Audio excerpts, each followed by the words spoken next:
सबको जय मसीह की। प्रभु का धन्यवाद हो। मैं आशा करता हूँ आप सभी अच्छे हैं।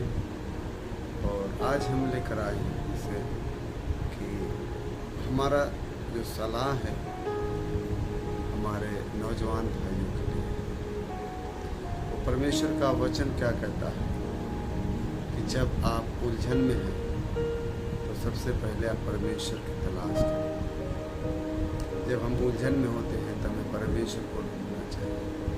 हमें अपने तरह से उसको नहीं सुझाएं बल्कि परमेश्वर से उस सहायता को मांगें। हम वचन में देखते हैं जो कि वचन में लिखा है नीति वचन 3 अध्याय का 5 और 6 पद में हम देखते हैं।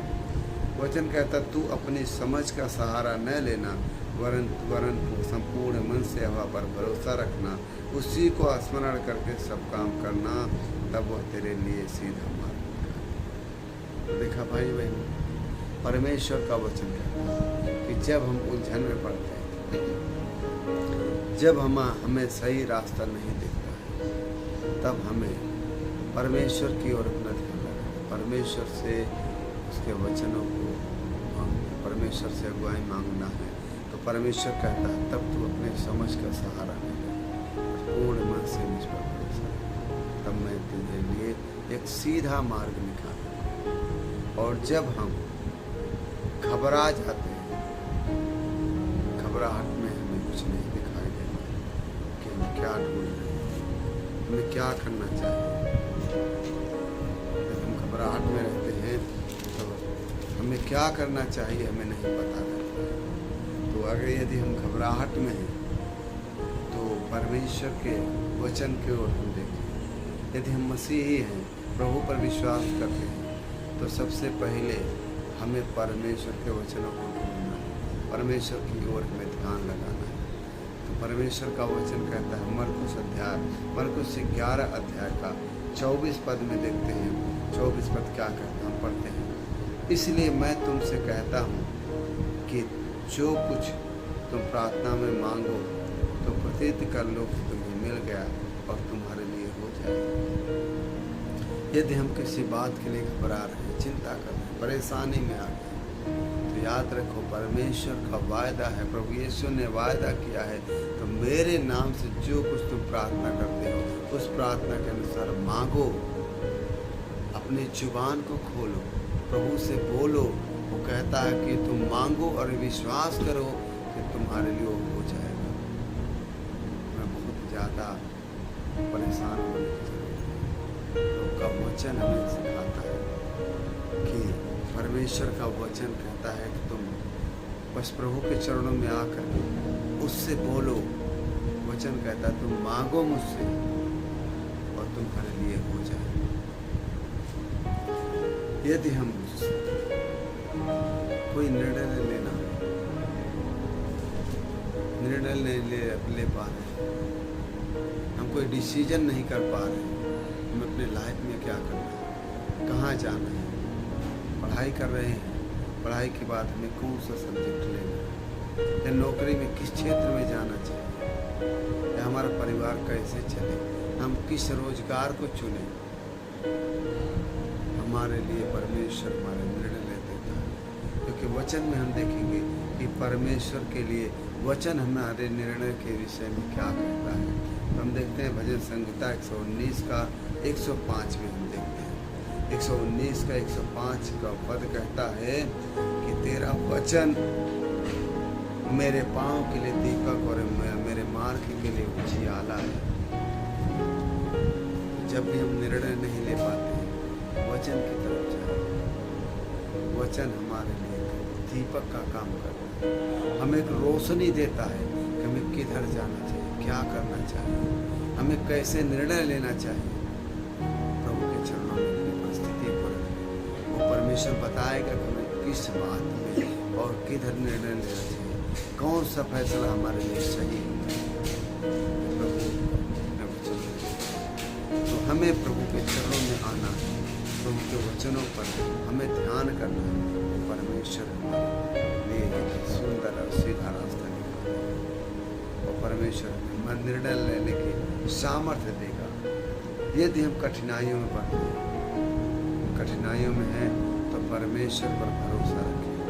परमेश्वर हमें एक अच्छा रास्ता मार्ग दिखाएगा और परमेश्वर की महिमा के लिए परमेश्वर हमें एक मार्ग दिखाएगा। जब हम समस्याओं में पड़ते हैं, कठिनाइयों में पड़ते हैं, तब हम अपनी शक्ति का नहीं बल्कि परमेश्वर की सामर्थ्य पर भरोसा रखें। इसके लिए हम निकालेंगे यशायाह की पुस्तक 40 अध्याय का 29 पद में देखते हैं कि वचन क्या कहता है कि जब हम कठिनाई में होते हैं तो परमेश्वर हमसे क्या कहता है, वचन हमसे कैसा बर्ताव करने के लिए कहता है। परमेश्वर का वचन में हम देखेंगे 40 अध्याय का 29 पद में वचन क्या कहता है। लिखा है, वह थके हुओं को बल देता है और शक्तिहीन को बहुत सामर्थ्य देता है। यदि हम लोग बल की घटी है, हमें सामर्थ्य की घटी है, तो परमेश्वर के पास जाए। वो परमेश्वर कहता है वो तुम्हें बल और सामर्थ्य देता है। यदि हम अपने आप को कमजोर महसूस करें, हम अपने आप को निर्बल महसूस कर रहे हैं, वचन कहता है प्रभु के पास जाए, प्रभु के वचनों को देखें। वह वचन आपको सामर्थ्य देगा, आपको बलवंत करेगा और परमेश्वर की सामर्थ्य में सब कुछ संभव है। परमेश्वर का वचन कहता है ना तो बल से ना शक्ति से, परमेश्वर की आत्मा से सब कुछ संभव है। यदि हमारा बल वहाँ काम नहीं करता, हम कमजोर पड़ रहे हैं, तो परमेश्वर के पास जाए, वह सामर्थ्य देगा, वह स्वर्गीय सामर्थ्य देगा, वह अलौकिक शक्ति से भरेगा आपको और उस सामर्थ्य भर करके अपने उस कठिनाइयों से आप जय पाएंगे। परमेश्वर का वचन कहता है यदि हम प्रलोभन में पड़ते हैं, लालच में पड़ जाते हैं और हमें लालच से निकलना है, प्रलोभन से निकलना है, लोभ से निकलना है, तो हम उसमें अगर पढ़ते हैं तो परमेश्वर का वचन हमसे क्या कहता है। इसके लिए हम देखते हैं भजन संहिता 119 का 11 पद। इसमें देखते हैं कि वचन हमसे क्या कहता है। भजन संहिता 119 का 11 पद में देखते हैं कि वचन क्या कहता है। मैंने तेरे वचन को अपने हृदय में रख छोड़ा है कि तेरे विरुद्ध पाप न करूं। यदि हम प्रलोभन में पड़ जाते हैं, लोभ और लालच में पड़ जाते हैं, तो परमेश्वर का वचन कहते हैं यदि परमेश्वर का वचन हमारे हृदय में नहीं रहेगा, तब हम पाप में गिर सकते हैं, हमारा स्वभाव पाप में जा सकता है। परंतु यदि हम परमेश्वर का वचन अपने मनों में रखते हैं, परमेश्वर को अपने हृदय में रखते हैं, उसके वचनों के अनुसार चलते हैं, तो हम कभी भी उस पाप में नहीं पड़ेंगे। यदि हम अपने हृदय में परमेश्वर का वचन रखेंगे तो कभी भी पाप नहीं करेंगे। जिस तरह से जब प्रलोभन में पड़ा, क्योंकि यूसुफ जो कि उसके साथ उसके पास वो मौका था, उसने परमेश्वर का भय माना, परमेश्वर का वचन उसके हृदय में था और उस मौके को छोड़ करके वहाँ से अपने आप को आज़ाद किया। और उसने वह पाप नहीं किया, वह लोभ नहीं उसमें पड़ा, फिर भी उसको उसका फल भुगतना पड़ा। यदि हम याद रखें कि जो बिना पाप के उतना फल भुगत सकता है, यदि हम उस प्रलोभन में पड़ के उस पाप में पड़ जाएं तो पर हमें कितना सजा भुगतनी पड़ेगी। तो याद रखें यदि परमेश्वर का वचन हम में है तो हमें उस कठिनाइयों से, उस प्रलोभन से बचाएगा। यदि हम सफलता में सफलता हमारे बीच में आ रही है, हम असफल हो जा रहे हैं, हम हार रहे हैं, तो इसके लिए हम देखेंगे परमेश्वर का वचन हमें क्या करता है कि परमेश्वर की कृपा करना। परमेश्वर का वचन कहता है कि यदि हम सफलता में के द्वार पर खड़े हैं तो परमेश्वर का वचन क्या कहता है कि हमें क्या करना चाहिए। इसके लिए व्यवस्था विवरण 8 अध्याय का 18 पद में क्या लिखा है, परमेश्वर क्या कहता है, हम देखेंगे। व्यवस्था विवरण 8 अध्याय का 18 पद। परंतु तू अपने परमेश्वर यहोवा को स्मरण रखना। याद रखिए यदि हम कोई कार्य करने जा रहे हैं, हमें लगता है इसमें सफलता हमारे मुश्किल है, तो वचन कहता है कि परंतु अपने परमेश्वर यहोवा को स्मरण रखें। हमें परमेश्वर को याद रखना चाहिए, अपने हृदय में रखना चाहिए। जिस तरह से दाऊद जब गोलियत के सामने जाता है तो अपना बल नहीं दिखाता है, अपनी बुद्धि नहीं दिखाता, बल्कि कहता है कि मैं परमेश्वर के नाम से आता हूँ। वह परमेश्वर को अपने हृदय में रखते हुए, परमेश्वर को याद रखते हुए उस बड़ी मुसीबत के सम्मुख गया जहाँ पर पूरा इस्राएल हारा हुआ था। पूरा इस्राएल हालेलुया उसके सामने घुटने टेक दिया और जंग छोड़कर भाग गया। एक बच्चा जब परमेश्वर को नाम को अपने पास रख करके परमेश्वर को स्मरण करके जाता है तो उसकी जीत पक्की होती है। जहाँ असंभव है कि हम जीत जाएं, असंभव है कि हमारे जीतने का परसेंटेज शायद 1% हो, परमेश्वर कहता है वहाँ आके तू मुझे स्मरण करे, तेरी जीत पक्की हो जाएगी। हालेलुया, प्रभु महिमा हो। यदि हम देखते हैं हालेलुया आखिरी पदों में जाएंगे, हालेलुया कि हमें परमेश्वर के अगर मार्गों पे चलना है हर दिन तो हमें क्या करना चाहिए। हम हालेलुया आखिरी पॉइंट में जाएंगे कि परमेश्वर का वचन हमें क्या कहता है। हालेलुया मीका 6 अध्याय का 8 पद में क्या लिखा देखते हैं, हे मनुष्य वह तुझे बता चुका है कि अच्छा क्या है और यहोवा तुझसे इसे छोड़ और क्या चाहता है कि तू न्याय करे और कृपा से प्रीति रखे और अपने परमेश्वर के साथ नम्रता से चले।